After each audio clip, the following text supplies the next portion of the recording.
नाही तुला कशी काय कळते ग?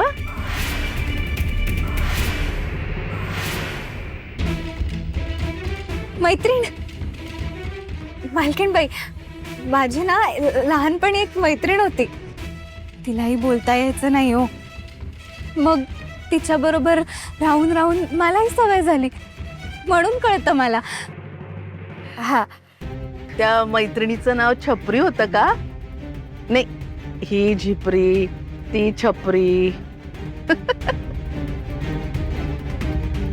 अगं पण झिपरी वाड्यावर ये जा अधून मधून. सखूला बंदी आहे वाड्यावर यायची, तुला नाही काही. गप्पा झाल्या असतील तर निघूया का सखू? चल.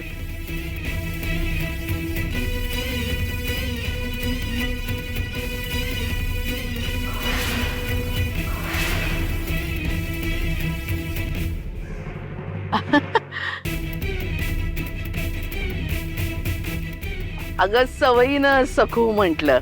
तुळसा तुळसा म्हणायचं होतं मला, पण तोंडून सखू आलं.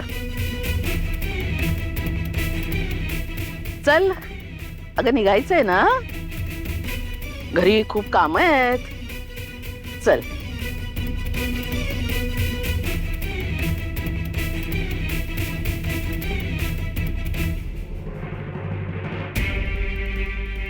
पिठुरा, या बाईला संशय आलाय.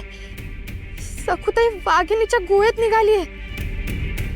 तिचं रक्षण कर. अरे शंभू, विनूमामाच्या लग्नाचा विषय आहे ना. हे बघ, तू अजून लहान आहेस.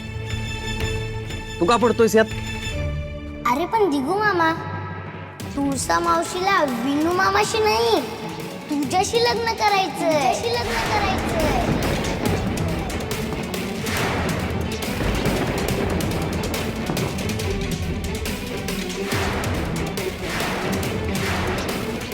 शंभू,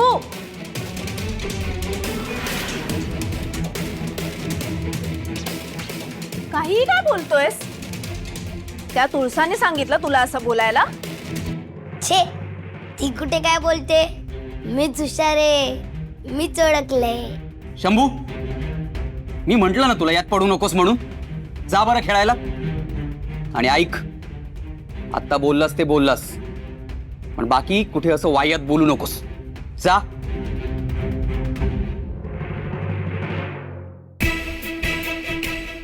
सावकार, बघितलं ना, मी तुम्हाला हेच सांगत होते, पण तुम्हाला पटतच नव्हतं.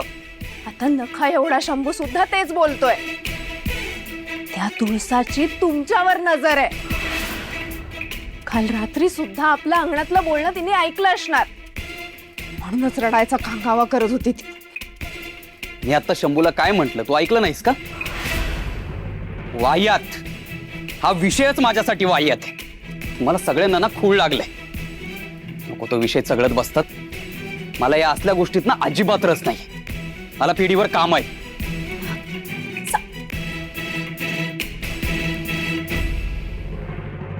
सावकार, तुम्ही मान्य करा नाही तर नका करू. मला खात्री पटलीये, त्या तुळसाची तुमच्याच वर नजर आहे. आणि आता ती तुमच्या आसपास पण येणार नाही, याची काळजी मी घेईन.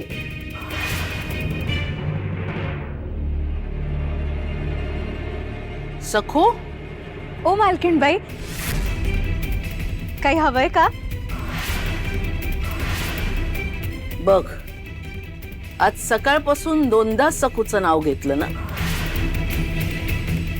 त्या दळबद्री सखूचं नाव घेतलं ना, तर मला पुन्हा जप करावा लागेल. जपमाळ घे बघू.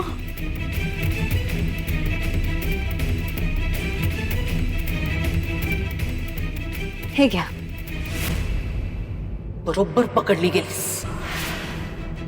बोल, कोण आहेस तू?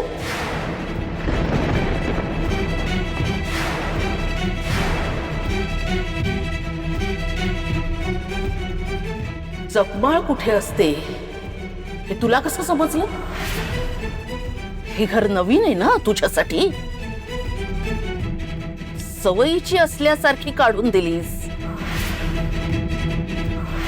बिचारा या तुळसाच्या मागे कशाला लागलेत? काय ही वृत्ती, काय हा स्वभाव? हे घर तुझ्या ओळखीचं असल्याप्रमाणे अगदी सरळ